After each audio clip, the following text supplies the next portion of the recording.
વિદેશમાં ઇમરજન્સી સેવાઓ લગાવવામાં આવતી હોય છે. લોકોના સુખાકારી માટે અને લોકોને વ્યવસ્થા ઊભી થાય તે અંતર્ગત જાહેર માર્ગો પર ઇમરજન્સી સેવાઓ એટલે કે મશીનો મૂકવામાં આવતી હોય છે. વડોદરા શહેર પણ આવી સેવાઓથી હવે વંચિત નહીં રહે. હવે એ સમય પણ દૂર નથી કે વડોદરા શહેરમાં આવી ટેકનોલોજીનો ઉપયોગ થશે. મિત્રો, એવું જ એક મશીન વડોદરા ખાતે મૂકવામાં આવ્યું છે. વડોદરા શહેરના પ્રથમ નાગરિક મેયર પિંકીબેન સોની દ્વારા જ તેઓના હસ્તે જ આ મશીનનું લોકાર્પણ કરવામાં આવ્યું છે. ખાનગી કંપની આગળ આવી અને કોર્પોરેશનના સહયોગથી જ આગામી માર્ચ મહિનામાં આ જનતા માટે એક સેવા કાર્યરત કરી દેવામાં આવશે. દેશમાં પ્રથમ વખત ખાનગી કંપની દ્વારા લોકોની જીવનની રક્ષણ થાય તે માટે તાત્કાલિક જે મદદ જોઈતી હોય તે મદદ મળે તેવા પ્રોડક્ટ બનાવવામાં આવી છે. પેટન્ટ પણ મેળવી શકાવાય છે. ડીડી ઇનોવેશન્સ એટલે કે ડિરેક્ટર અને ફાઉન્ડર દેવ દોશીએ જણાવ્યું હતું કે આ ઇમરજન્સી કિયોસ્ક માટે તેમની કંપની છેલ્લા 2 વર્ષથી ઇનોવેશન કરી રહી છે. આ કિયોસ્ક જાહેર માર્ગ પર અવરજવર કરતી વખતે જનતાના ઉપયોગ માટે ખાસ બનાવવામાં આવતું હોય છે. આનો આશય મુખ્ય એ છે કે જનતાને ઇમરજન્સીમાં જીવ બચી શકે અને આનું નામ જનરક્ષક રાખવામાં આવ્યું છે. આ ઇમરજન્સી કિયોસ્કમાં 3 બટનો પણ મૂકવામાં આવ્યા છે. કિયોસ્કમાં પોલીસ, ફાયર અને એમ્બ્યુલન્સ માટે 3 બટન છે. કિયોસ્કમાં કેમેરા પણ છે જેથી પોલીસ સ્થળ પરની જ સ્થિતિનો તાગ મેળવી શકશે. કિયોસ્કમાં આગ પણ આવી ગઈ એટલે કે આગ પણ કંટ્રોલ મેળવવામાં આવશે. ફાયર જે એસ્ક્યુલેટર કહેવાય તે પણ છે. કોઈ વ્યક્તિને હાર્ટ એટેક આવશે તો તેની પણ સારવાર માટે ફર્સ્ટ એડ કીટ રાખવામાં આવી છે.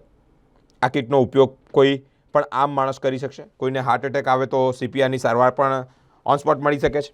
તેનાથી એક ડગલું આગળ પણ કહેવાય કે આ કીટમાં પેસ્ટને શરીરના ચોક્કસ ભાગ પર લગાવવાથી તેનું મોનિટરિંગ કરી શકાશે. જરૂર લાગે તો બટન દબાવીને શોક ટ્રીટમેન્ટ પણ આપી શકાશે. ચોક્કસ ડીડી ઇનોવેશન દ્વારા હાઈટેક મશીનરી આપવામાં આવી છે અને ચોક્કસ લોકોની સુવિધાઓમાં જ્યારે તકલીફ પડે, કારણ કે આમાં જે પણ 3 વિષય લેવામાં આવ્યા છે એમાં પોલીસ છે, ફાયર બ્રિગેડ છે અને એમ્બ્યુલન્સ છે. એટલે ખરી પરિસ્થિતિ જ્યારે એવી હોય કે જ્યારે મદદની જરૂરિયાત છે અને ત્યારે આપણે મદદ પૂરી પાડી શકીએ, તો એના માટેનું આ ઇનોવેશન ખૂબ સુંદર છે અને સારી રીતે કરવામાં પણ આવ્યું છે. એના વિષયમાં આપ દ્વારા જે પણ માહિતી મને મારી તરફથી જાણવા માગો છો એની માહિતી ચોક્કસ હું મંગાવી અને આપને પૂરું માર્ગદર્શન આપી શકીશ. આ ડીડી ફાઉન્ડેશન, ડીડી ઇનોવેશન દ્વારા એમના દ્વારા મૂકવામાં આવેલું મશીન છે. એટલે એમના દ્વારા બધું જ એનું મેન્ટેનિંગ ને બધું જ જોવામાં આવનાર છે. છતાં પણ હું માહિતી મેળવીને આપને ચોક્કસ હું આપને એ વિષયની વધુ માહિતી આપી શકીશ.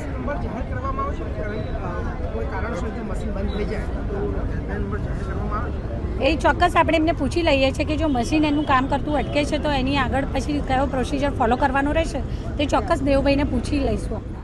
આજે એક પાયલોટ પ્રોજેક્ટ તરીકે CSR એક્ટિવિટીથી વડોદરા શહેરમાં 3 જનરક્ષક પોલ ઊભા કરવામાં આવ્યા છે. આ પોલમાં ફાયર, પોલીસ અને એમ્બ્યુલન્સ આ 3ના બટન છે. ડાયરેક્ટ બટન દબાવવાથી ફાયરમાં, પોલીસમાં કે હોસ્પિટલમાં કોલ કરી શકાશે. હાઈ ડેફિનેશન TV સ્ક્રીન છે. એની ઉપર PTZ કેમેરા છે કે જે આર્ટિફિશિયલ ઇન્ટેલિજન્સ બેઝ કેમેરા છે. સાથે સાથે 3 ડોમ કેમેરા પણ છે. જનરક્ષક પોલની ઉપર ફર્સ્ટ એડ કીટ, કોઈ નાની મોટી ઈજા થઈ હોય તો એની ટ્રીટમેન્ટ કરી શકાય. અને ઓટોમેટેડ એક્સટર્નલ ડિફિબ્રિલેટર કે જ્યારે કોઈ કાર્ડિયક અરેસ્ટનું પેશન્ટ આવે ત્યારે આ જે AED છે એના 2 પેડ લગાડીને ઇલેક્ટ્રિક શોક આપવામાં આવે તો મોટાભાગના કાર્ડિયક અરેસ્ટ જે હાર્ટની રિધમ ઇરેગ્યુલર થવાથી થતા હોય છે, આમાં હાર્ટની રિધમ રેગ્યુલર થઈ જતી હોય છે. એટલે ખૂબ એડવાન્સ ફીચર છે.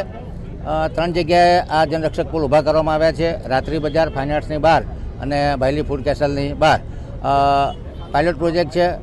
આના total control command control centre Badamdi Baug ખાતે છે. આનું જે વિડીયો રેકોર્ડિંગ થશે એ પણ 1 મહિના સુધી આમાં સ્ટોર રહેશે. અને આ જે આર્ટિફિશિયલ ઇન્ટેલિજન્સ બેઝ જે કેમેરા છે એનાથી મને એવું લાગે છે કે આવનારા સમયમાં કોઈ પણ બનાવનું લાઈવ રેકોર્ડિંગ થઈ શકશે. આ કેમેરાથી લોકોનું કાઉન્ટ થઈ શકશે. ક્રાઇમ પ્રિવેન્શન માટેની સૂચનાઓ પણ આપી શકાશે. એટલે ખૂબ એડવાન્સ ફીચરવાળું છે. ભવિષ્યમાં CSR એક્ટિવિટીથી હજુ વધુ જગ્યાએ આવા જનરક્ષક પોલ લગાડવામાં આવે તો લોકોની સુરક્ષા અને સલામતીમાં વધારો થઈ શકશે એવી આશા છે. મેં કીધું 3 જગ્યાએ લગાડ્યા. અત્યારે તો CSR એક્ટિવિટીથી 3 જગ્યાએ કેમેરા લગાડવામાં આવ્યા છે. એક રાત્રિ બજાર કારલીબાગ, ફાઇન આર્ટ્સની બહાર અને બાયલી ફૂડ કેસલની બહાર. આમ 3 જગ્યાએ કે જે ક્રાઉડેડ એરિયા છે અને પ્રોમિનન્ટ એરિયા છે એ જગ્યાએ હાઈ એન્ડ ફીચરવાળા જનરક્ષક પોલ ઊભા કરવામાં આવે. પ્રોડક્ટનું નામ જનરક્ષક છે. જનરક્ષક પ્રોડક્ટ અમે બરોડામાં જ બનાવેલું. કંપનીનું નામ છે D D innovation. 100% product make in ઇન્ડિયાનું છે.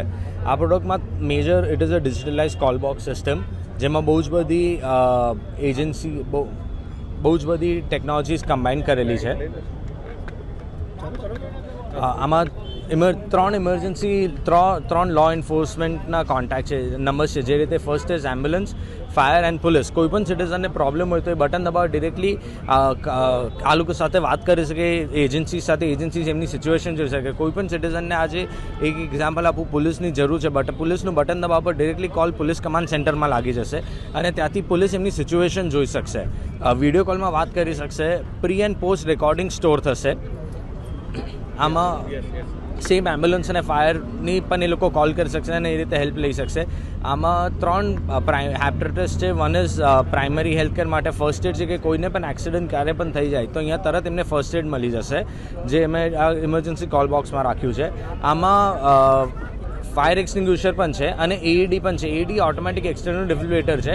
જે રીતે અત્યારે હાર્ટ એટેકના જે કેસીસ વધી રહ્યા છે અને આ અમે રાખ્યું છે 3 બિઝીએસ્ટ ફૂડ કોર્ટ બરોડામાં, જે રીતે એક રાત્રિ બજાર, ફૂડ કેસલ અને ફતેગંજ MSUની બહાર, જેમાં ઓન એન્ડ ઓફ 1000 થી 2000 લોકોનું મૂવમેન્ટ છે ફ્રાઇડે, સેટરડે, સન્ડેમાં. કોઈને પણ કાર્ડિયક અરેસ્ટ કે હાર્ટ એટેક આવે તો અહીંયાથી એઈડી મશીન લઈ શકે, જેનાથી એમને હેલ્પ થઈ શકે છે. આમાં 28 ઇંચની ડિજિટલ સ્ક્રીન છે, જેમાં ગવર્મેન્ટ ક્રાઇમ પ્રિવેન્શનના મેસેજીસ, સેવર કમ્યુનિટીના મેસેજીસ કરી શકે છે, સ્ક્રીન પર આવશે. અને બધા જ કેમેરા કનેક્ટેડ છે કમાન્ડ સેન્ટરમાં, પોલીસમાં. કોઈ પણ ડિસ્ટ્રેસ થઈ રહ્યો છે, અમારા કેમેરા ઓટોમેટિક AI બેઝ છે, જે ડિટેક્ટ કરી લેશે. ડિટેક્ટ કરવા પર પોલીસ બટન દબાવશે, ત્યાંથી હૂટર એક્ટિવેટ થઈ જશે, જેથી ક્રાઇમ સ્ટોપ થઈ શકે છે.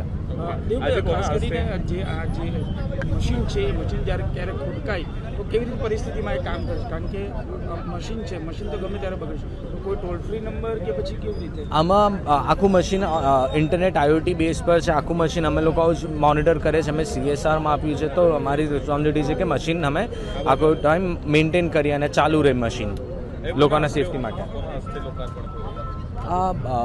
બાલુભાઈ શુક્લા સર સાહેબ છે, એમના થ્રી, અને મેયર શ્રી બરોડાનાથી અમે આનું ઇનોગ્રેશન કરાવ્યું હમણાં, અને રંજનબેન MP.